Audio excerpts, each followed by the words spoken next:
Welcome to the Deep Leadership Podcast. Today, I'm joined by Kapil Kulshreshtha. Kapil is a TEDx speaker, best-selling author, executive coach.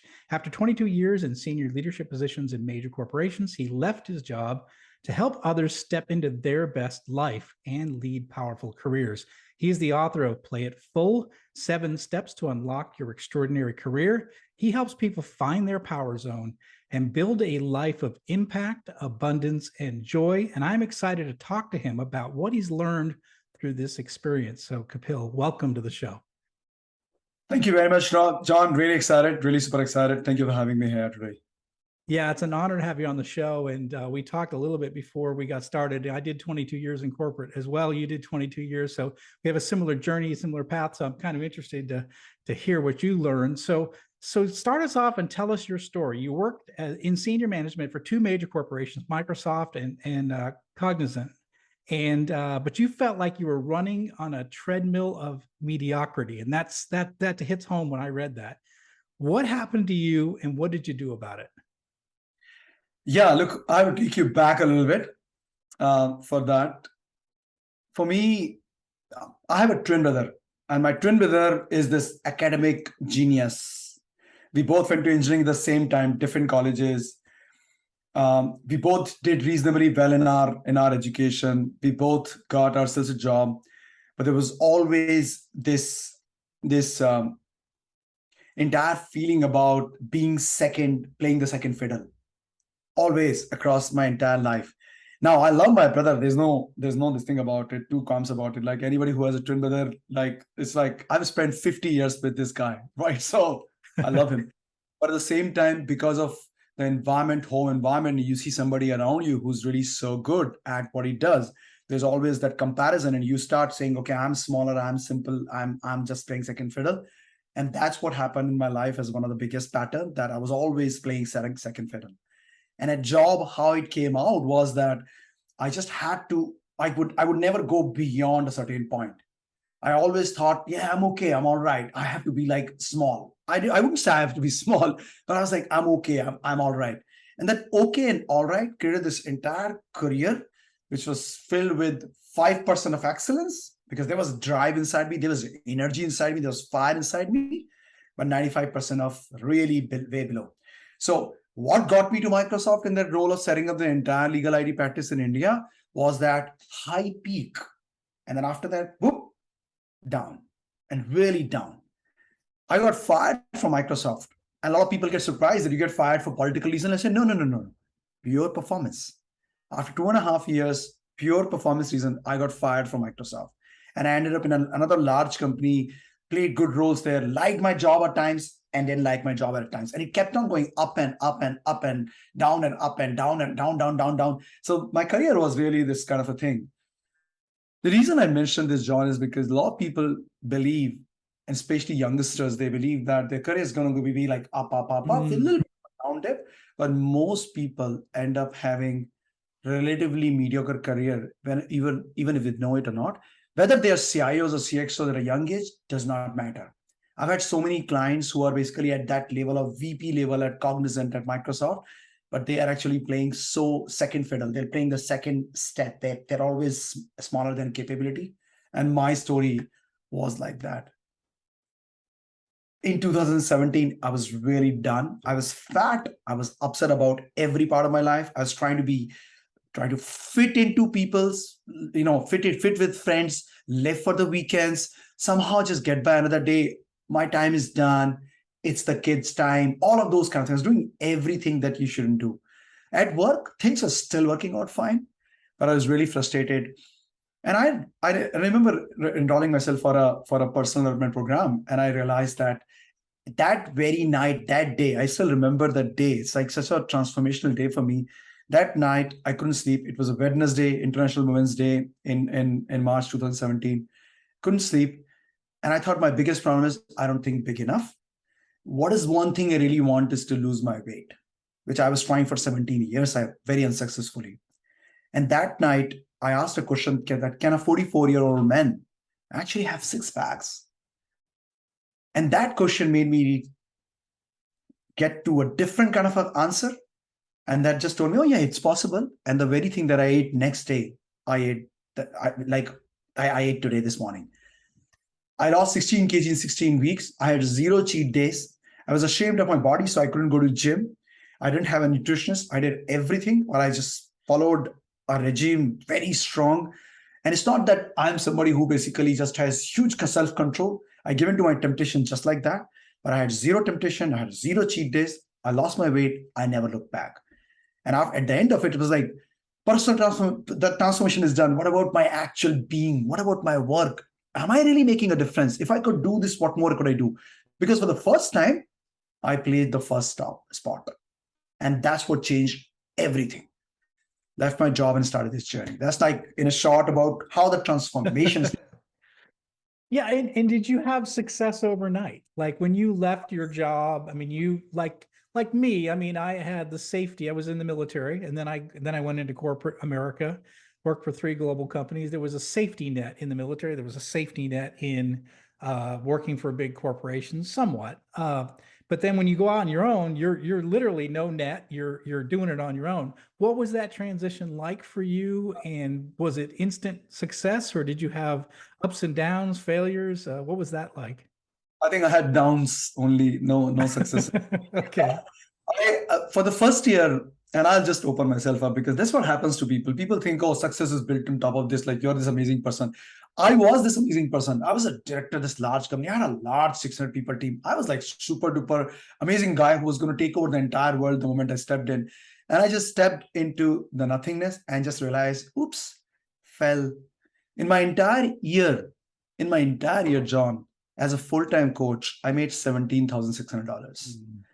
And I used to talk to clients, spend 2-3 hours with them because there was such a strong sense of insecurity, lack of confidence, because I was like, am I giving value? And I just, it was terrible. It was terrible.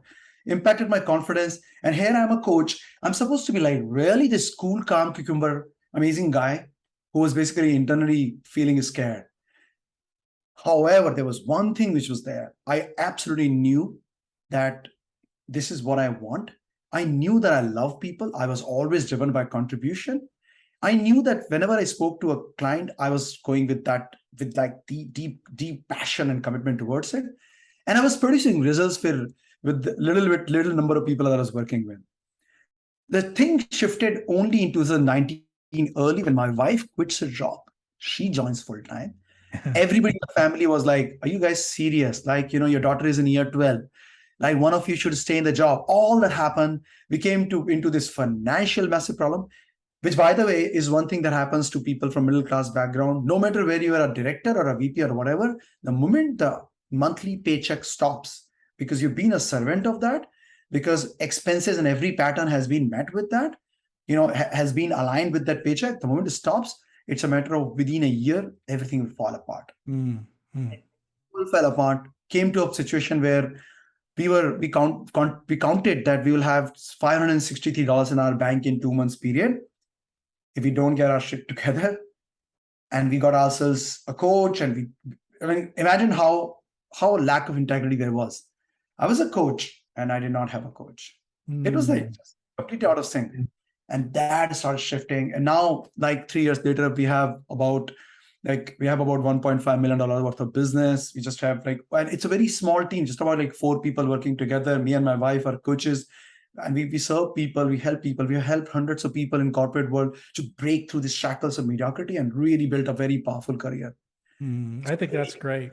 Yeah, Yeah, I think one of the things you mentioned, I think people sometimes feel trapped. And I was a vice president. I was a vice president for decades, right? So making good money, but you feel trapped because, like you say, if you give up that high-paying job, you're, in a year that's gone, right? So you've lived your lifestyle has increased to that level, right? So you're almost like beholden to the corporate, to the corporate gods. You have to stay in place, because if you step away, you like you said, everything goes away and you've got to start from nothing. And do you see that with some people that are afraid to rock the boat, afraid to leave their companies, afraid to go anywhere because, again, they have children, they have expenses, they've gotten used to this salary? Do you see that a lot when you're working with clients? Yeah, I see a lot. I see it actually every day.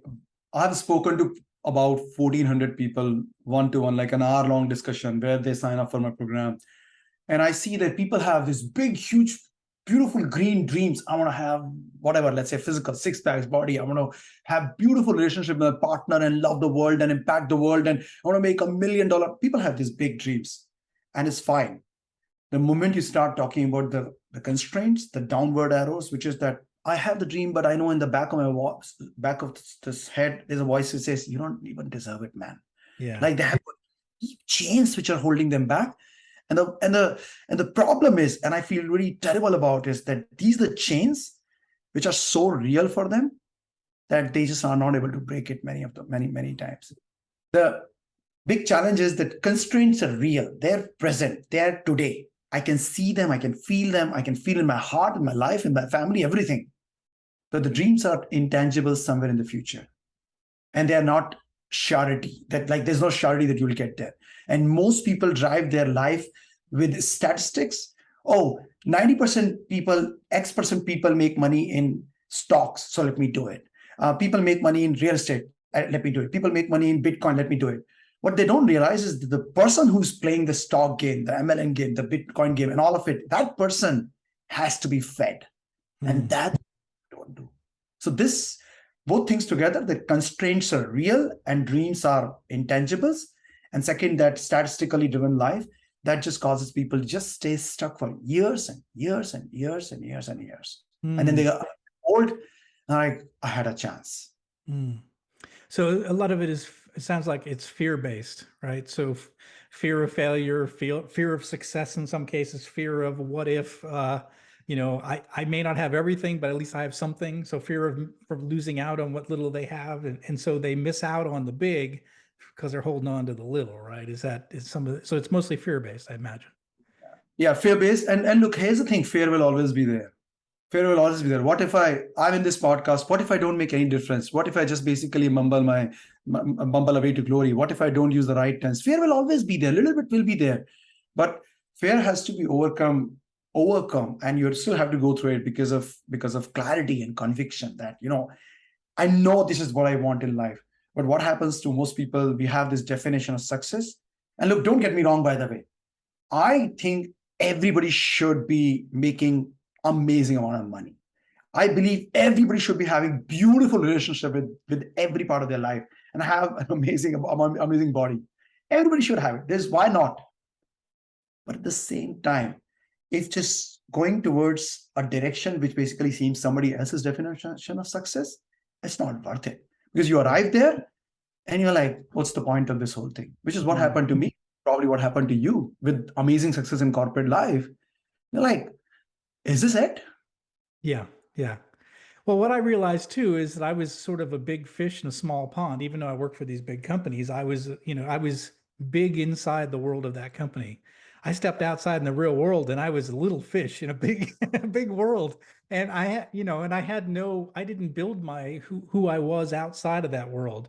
And, I know in some of your stuff, you talk about Grant Cardone. And one of the things that I read in one of his books was this idea of like income streams, multiple income streams.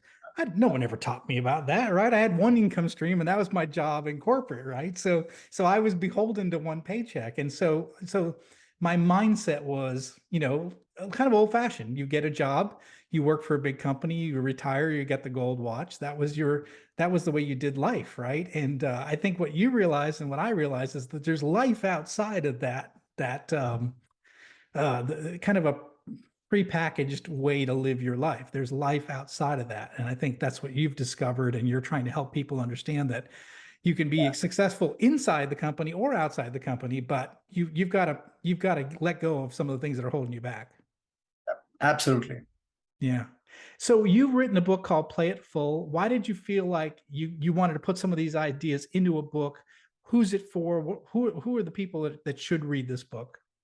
Yeah. So anybody who's in the corporate life should read this book. There's a story of the name is fictional, the person is real. The name actually is Gobi. It happened to me, one of my teammates. And so the story it's a very real story of this guy. And honestly, when I promoted him after that duration, for me, it just kind of, it still kills me when I think about it, that he took that promotion as a favor. So this book is for those people who really feel that they have more capability in their life. They can do a lot more, but they're stuck in this cocoon. This book is for those people who are like, who reached a point, they're successful, and they're like, is this it? Is this all I accounted for in my life? It's for those people, and completely transform the way they look at their life, because we talk about this concept of the triangle of life, which is your health, your physical and mental and emotional health, and your relationship with yourself first, and then with the community, with the family, with the community, with the world, and then your achievement segment, which is about the money you make, the impact you make, and everything can be made big rather than making you. So the balance, like, it breaks away that entire perspective of balance, that, this is a boring, like being on a seesaw is a really boring thing. It has to move. Like, so this book is really, really all about that. We wrote it 3 years back, more than 3 years back. So a lot has changed. It has evolved a lot. And that's why people need to be a part of my tribe and look at it. But yeah, I wrote it for those people like myself. And the only thing I do, by the way, is what I went through, what I solved for myself. That's the only thing I do for other people. Yeah, you tell the story in the introduction about, I guess, like an employee named Todd. You call him in the book, but just when I read that story, I saw so many people that I worked with in that same position. And, I don't know if I got the story all right, but for years and years, he would get sort of subpar performance reviews because his manager had requirements that they had a bell curve, and you can only have a certain amount of people in certain areas. So he had like kind of not quite high enough performance reviews to get promoted, but just good enough, and then thinking that he was going to finally get promoted, then he has a new boss, and then they start all over from ground zero. So here's somebody who came into the company excited, enthusiastic, thought he was going to change the world, and then got into the corporate grind and this bell curve of performance reviews, and just found himself like, well, what am I doing here? And he finally got an opportunity to get an advancement, and it's like too little too late. I don't know if I'm summarizing that story, but I've seen many of my employees fall into that. I've been the guy that had to give the low review because I couldn't, because of the bell curve that came down from corporate. I saw that. I mean, that's tough for people to deal with that in their lives. Yeah, and there's only one, you got it completely right, John. There's only one part which is basically, this guy was the blue-eyed boy in the beginning. Yeah. And he did get high rating, but then, this year the budget is low. So even when he had the high enough rating, the budget is low, and he got just compressed and compressed and compressed. Worst thing, I don't remember if I put it in the book or not in detail, but worst thing, when he was crying, sitting on that place, worst thing he said was that my family stopped respecting me. My parents, and that's the entire reason why I came to Australia. It was like, family stopped respecting me, so I had to show something. And imagine it happening to a man or woman that they work for a long time, and then the family says, "You're no good." Yeah, and that's terrible, and we have got to change that. So I'm glad you're on the show, because we're getting people information to be able to change that, so they can get off that treadmill. So let me ask you this: what's wrong with corporate life?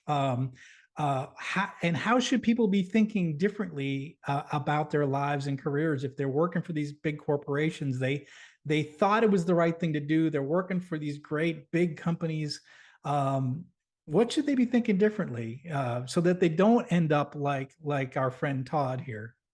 Yeah. So look, there are two parts to it. One is that for people who are passionate about their work in corporate life, they should definitely stay there. There's nothing wrong per se, but they need to play it full. They need to have that attitude of having it all.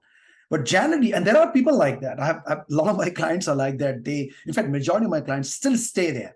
They still do the amazing stuff. But the problem is that corporate life just boxes them in this thing. You're too less energetic. You are there, you're not there. There's so much of negative feedback which is coming, even in the good, positive environment. It's just terrible. I'll just tell you a little story, because I'm like a story guy. There was this guy who was working for Amex, stuck there for 8 years. He became a director at Amex at like 33 years of age, and he had the entire world open in front of him. But it's similar to Todd's story. It just went down, down, down, down. Finally came to a point where he would be in a meeting with regional head and making a presentation to them every quarter or so. And absolutely every time bungle it up. And he stopped caring. He would just shrug his shoulder and say, whatever. His presentation wouldn't even go two slides beyond. And he was like, he lost like complete confidence, everything. Then we spoke and he was like, I need to do this. Oh, should I do this? It's very expensive. Oh, yeah, I'm going to do this. In about 6 months, five months, he got awarded with the top 3 awards at Amex. And nobody in the history of Amex ever got all the 3 awards and that level of promotion together. He was the only guy. And I asked him recently, because he came to one of the events, and I said, Sahil, do you think you're the only person? He said, I'm 99% confident that the President's Award, the Chairman's Award, the Innovation Award, nobody got them together at the same time. I got it. Then he got promoted from platform services and support. He moved into data warehousing, where he had zero data warehousing background. What most people do, let me get a certification. And I get certification. This guy, I got that first. Let me just get promoted. Not only that, 1 year and 2 months later, now he's being tapped by the chief delivery officer of Amex and saying, Sahil, let's talk about your next level, which is SVP. So I want people to think that this guy is not an exception, or somebody getting like 3 promotions in a year, 2 years are not an exception, not exceptions. We've all seen those people who are like really going up. And we think, I'm not there. They're like exceptional. I want people to think that they have that possibility if only they give themselves a chance. And that chance is the start of a whole journey. This is my biggest thing. Whether it's promotion, then they discover as what they want, or VP or CEO what they want, or they want to have their own gig, whatever it is, they need to be the CEO of their own life. And that process will eventually create that possibility for them that money will actually stop being a big concern. And that will just open up their path to look at, oh, now I have abundance. Now I can actually start investing, create my own economy, do all of these things, various things that people think that they should do. That's a big message. I love it. I love that story, and I love hearing that, because again, like you say, you can be successful inside the corporate world, but you have to go into it with the right mindset and realize that this is a box, right? And they're going to likely put you in, but you've got to figure out your way. How do you not play in that box? How do you push yourself to? And again, I think what you said was really good, which is that you can't just look at others and say, well, they're exceptional. That's the reason why they're moving up. You're exceptional too, right? And I think you've got to say that I have that ability as well too, that I can have that, and I can have that growth. I can do that as well. So I think that you're right. It's a mindset issue. We limit ourselves based on what we set ourselves, saying, well, I'm just at this level. I'm never going to be a senior vice president, or I'm never going to be a CEO, right? And when you say that, it's limiting beliefs that you're creating on yourself, right? Yeah. And one of the things that happens to people, which is really, really bad, is that they go back and they think, all these great people who are doing this, look at them, they're so fat. I'm not fat. Yeah. Look at them, they're so skinny and I'm pretty healthy. Or look at them, they have a bad family life. I have a great family life. So we find these little good things happening in our life, which is everybody has, hopefully. I can do this, I can do that. And we say, no, not my value. People think that, if I'm actually going to make it big there, it will have impact on my family life. Fear of success, as you were talking about earlier. It will have an impact on something, but that's the exact opposite of it. I've seen people who are super successful. When I was in Orlando just last 2 weeks back, and I saw these entrepreneurs from like 5,000 people, super successful people, having actually good body, something which is they will live longer because of not six packs body, but because they are taking care of their health, their body. And actually, you could see some of these couples really in love with each other. They are having it all. And these are not exceptional people. Now, I know I am having it all. I am having it all. I was fat. I was upset about every part of my life. I'm 50-year-old in like about 12 days from now. And I take care of my life. I take care of my family. I take care of my every part of my this. I'm having it all. It doesn't mean I have to have $10 million or $5 million or $800,000 or $200,000. It doesn't mean that. It's just that you can have it all. It's possible. The definition of that, the blueprint of that has to go through shift. And honestly, when people feel like, let me be satisfied, I think that's when they say, let me die. The dissatisfaction, like when there's something going wrong in the world, which I'm passionate about, as long as that thing is going wrong, how can I be satisfied? I have a responsibility. So I take the dissatisfaction and make it a fire inside me and start impacting people and be fulfilled in the process every single day. That's what it's about. Even if it's in corporate life, people can do that. And I know a lot of my clients who suddenly start leading with love and impact within their corporate journey, and they touch people's life in a different way altogether. That's possible. Completely possible. I love it. And I love that you talk about the fitness side of it too. I think it's really important. We talk a lot about this on this podcast. So, and we've had lots of guests on here just talking about the physical fitness side of it, the health side of it, and what it does to your rest of your life when you have that under control. And it gives you confidence. It gives you, gives you energy. There's so much that goes with it. It's a big part of it. One of our major sponsors is my personal trainer who sponsors this podcast. So we're very much a fitness, pro fitness here. I'm 55, by the way, and in the best shape of my life. So I truly believe this, because I think once you get there, it gives you a lot of confidence for all the other things you got to do in your life. Like if you can overcome like losing weight, that's really hard to do. If you can overcome getting in shape, spending time in the gym, and every morning I'm in the gym, and I overcome that, then I can overcome whatever else that's going to face me as an entrepreneur in life, right? Because it's exactly what it gives you. That it gives you a lot of confidence for all the rest of the things you're doing in life. So get that under control, because that's a big part of this, of what you're talking about. Yeah, absolutely. Yeah, I love it. So in the book, what would you call? Is there give us a quick summary of what the Play It Full strategy looks like? Yeah. So look, I think I covered it. This, which is the triangle of life. Right? That's really the core of this entire thing.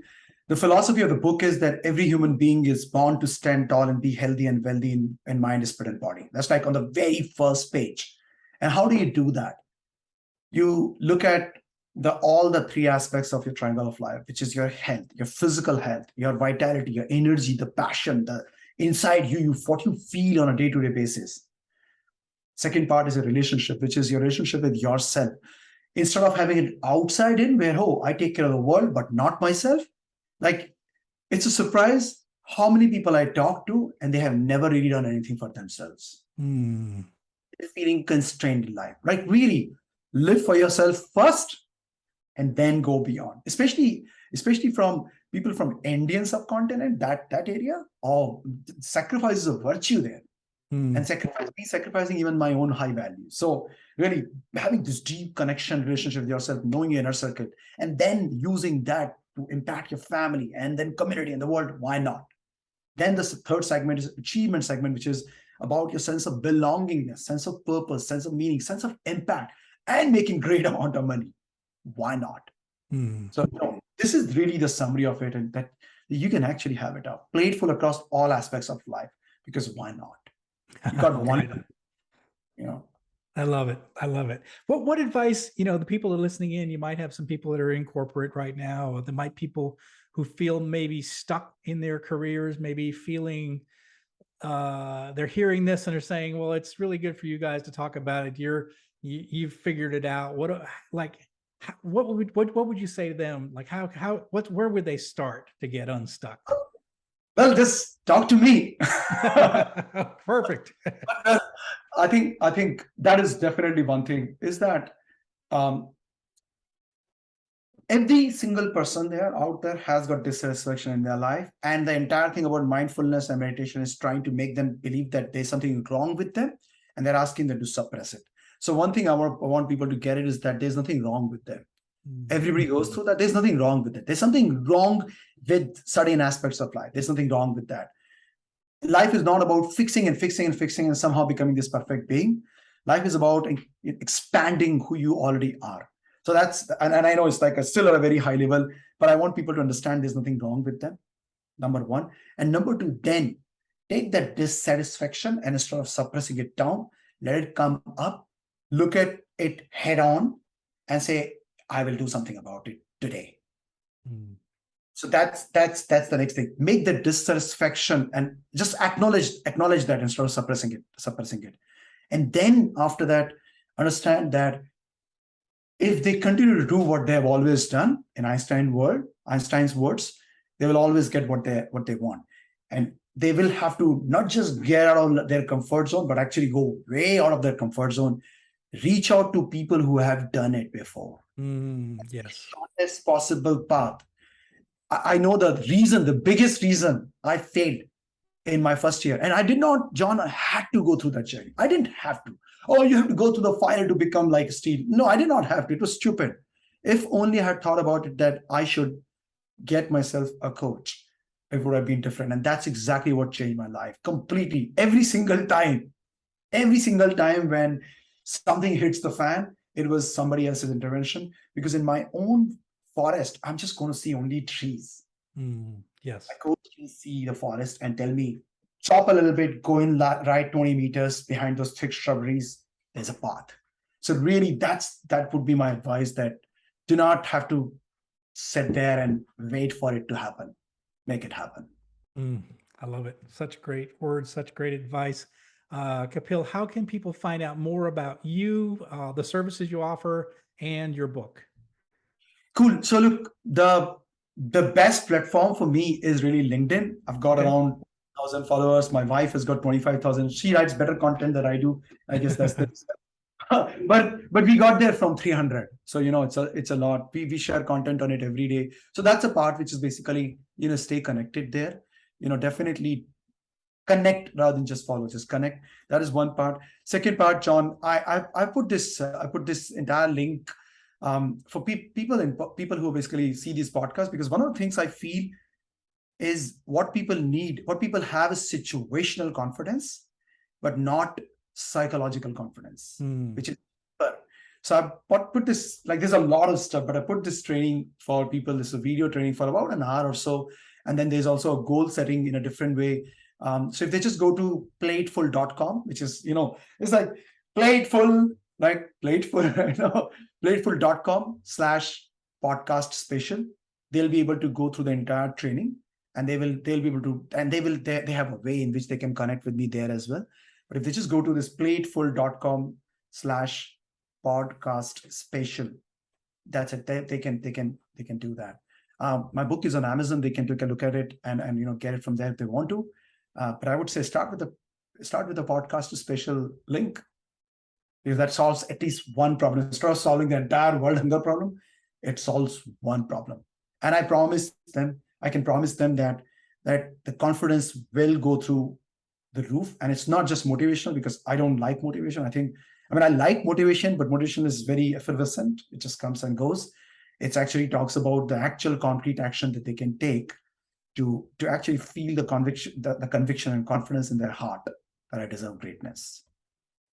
That's fantastic. Well, I really appreciate that. We're going to put links in the show notes for all of those resources, but take a look at that. The podcast special link, we'll put that in there so that you can get started. That's a great resource. And I really appreciate, Kapil, that you put that in there. So we'll make that available for everybody in the show notes. So Kapil, thank you very much for coming on the show and sharing your journey, sharing your story, and giving people some hope that they are not stuck and they can get unstuck and they can move forward in their life and really make that triangle bigger. I like that. Make that bigger. Don't live in a small triangle. Make that bigger.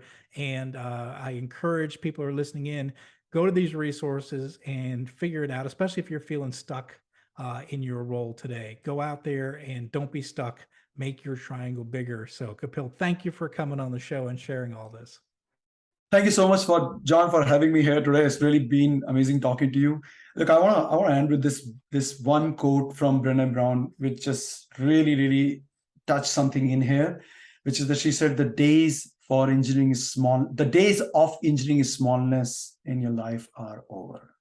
Yeah, that would be my big message.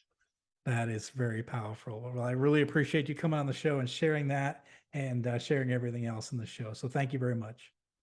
Thank you, John. Well, that's it for today. Thank you for listening to Deep Leadership. If you like this podcast, please subscribe and share so we can continue to build a world with better bosses. Until next time, this is John Rennie saying take care and lead well.